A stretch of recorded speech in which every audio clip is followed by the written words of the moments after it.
como funcionaria a dinâmica do golpe? As pessoas não entenderam muitas vezes ainda, porque é tudo muito confuso, é minuta, vai, e o Bolsonaro, ele é um líder vacilante. Se fosse numa mesa de bar, eu ia usar outra palavra, então aqui eu vou usar um líder vacilante, né? O Bolsonaro, não pode, já fui até chamado a atenção, que a Vivi não gosta que eu fique falando palavrão aqui.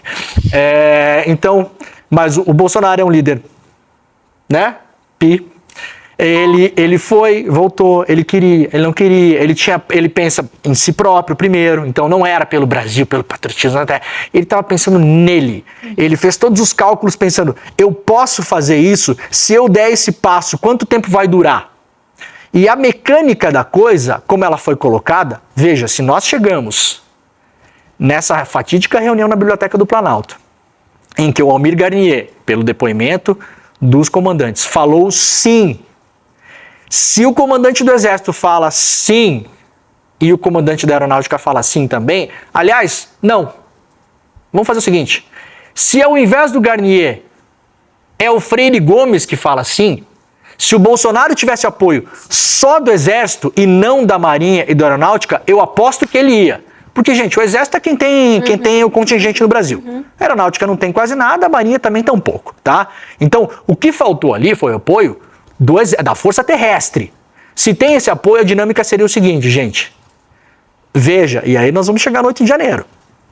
Esses militares todos que estavam infiltrados nos grupos dos acampados incitariam a turma que estava acampada, também conhecida como massa de manobra, o que não diminui a responsabilidade das pessoas que foram para lá para quebrar as coisas em Brasília, porque você ser massa de manobra e idiota não exime você de responder por um crime, né? Idiotas atropelam, matam, idiotas cometem crimes o dia inteiro, né? Então, no ano passado, vicejava a tese do idiota. Né? Mas são só uns idiotas. Bom, lamento, né? Então, a dinâmica seria essa. Esses militares incitariam a massa, isso está descrito nos áudios, gente. A gente viu ontem aqui. Essa massa iria ocupar e invadir a Praça dos Três Poderes e, no momento de maior caos, os militares sairiam às ruas e dariam o golpe sob a assinatura do decreto do Bolsonaro.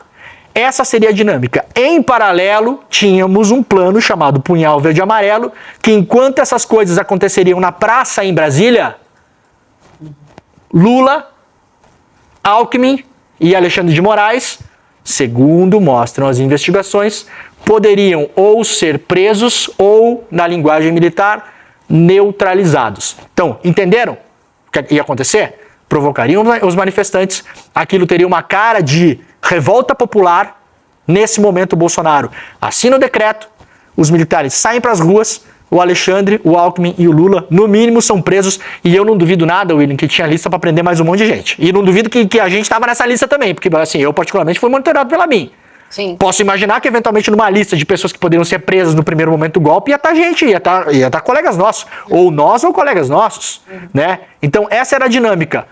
O que é que aconteceu no 8 de janeiro? A fase A da dinâmica.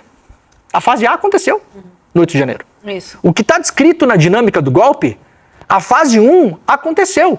Só não aconteceu o resto porque o Bolsonaro, com medo de não ter o apoio, do golpe não durar, de o Almir Garnier eventualmente botar tanque na rua e a coisa não prosperar, dali uma semana, 2, 3, 4, fosse preso e se picou para os Estados Unidos. Tá explicado? É isso.